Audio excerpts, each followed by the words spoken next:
the Holy Cross Parish in Santa Cruz, California.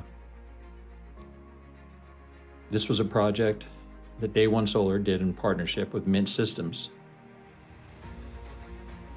This project features 55 kilowatts of solar PV mounted on the roof of the gymnasium.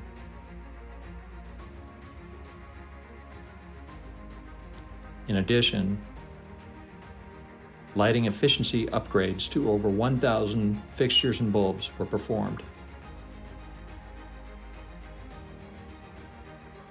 The result of this work is a cost savings of over $50,000 per year for the Holy Cross Parish.